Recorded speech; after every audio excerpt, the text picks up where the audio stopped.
Sa kasaysayan ng Pilipinas, iisa pa lamang ang impeachment process na tunay na nakumpleto mula umpisa hanggang dulo. At iyon ay ang impeachment ni Chief Justice Renato Corona noong 2012. Na-impeach si Corona ng House of Representatives noong December 2011 dahil sa mga aligasyon ng betrayal of public trust, culpable violation of the Constitution at graft and corruption. Umabot ang kaso sa Senado na nagsilbing impeachment court. Matapos ang mahigit 4 na buwang paglilitis, bumoto ang Senado ng 20 laban sa 3 upang hatulan si Corona dahil sa hindi umano niya pagdeklara ng ilang ari-arian sa kanyang Statement of Assets, Liabilities and Network o SALN. Dahil dito, siya ang kauna-unahang mataas na opisyal ng bansa na tuluyang natanggal sa pwesto sa pamamagitan ng impeachment process. Ngunit bago at matapos ang kasong yon, marami ng impeachment proceedings ang hindi natapos. Noong taong 2000, na-impeach si dating Pangulong Joseph Estrada dahil sa mga aligasyon ng korupsyon at betrayal of public trust. The Philippines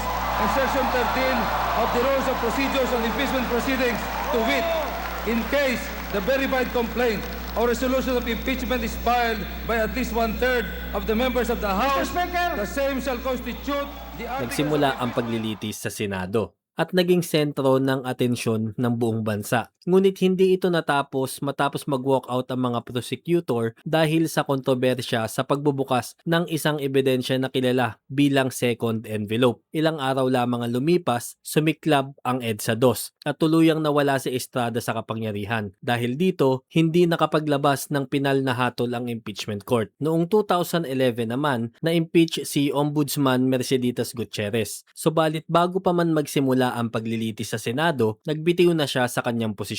Dahil wala nang opisyal na lilitisin, hindi na itinuloy ang proseso. Ganito rin ang nangyari kay Comelec Chairman Andres Bautista noong 2017. Na-impeach siya ng Kamara dahil sa mga aligasyon ng unexplained wealth at iba pang issue. Ngunit pinili rin niyang magbitiw bago pa man umusad ang Senate trial. Kaya hanggang ngayon, nananatiling nag-iisa ang kaso ni Chief Justice Renato Corona bilang tanging kumpletong impeachment process sa kasaysayan ng bansa. Ngayon, muling nakatutok ang mga Pilipino sa impeachment proceedings laban kay Vice President Sara Duterte. Ang unang impeachment case laban sa kanya noong 2025 ay idineklarang labag sa konstitusyon ng Korte Suprema dahil sa tinatawag na one-year rule na nagbabawal sa higit sa isang impeachment proceeding laban sa parehong opisyal sa loob ng 1 taon. Matapos lumipas ang naturang panahon, isang bagong impeachment complaint ang inoprobahan ng Kamara noong 2026 at kasalukuyan itong dumaraan sa susunod na yugto ng proseso. Kung matatapos man ito sa isang pinal na hatol mula sa Senado, si Vice President Sara Duterte ang magiging ikalawang mataas na opisyal sa kasaysayan ng Pilipinas na daraan sa isang ganap at kompletong impeachment trial.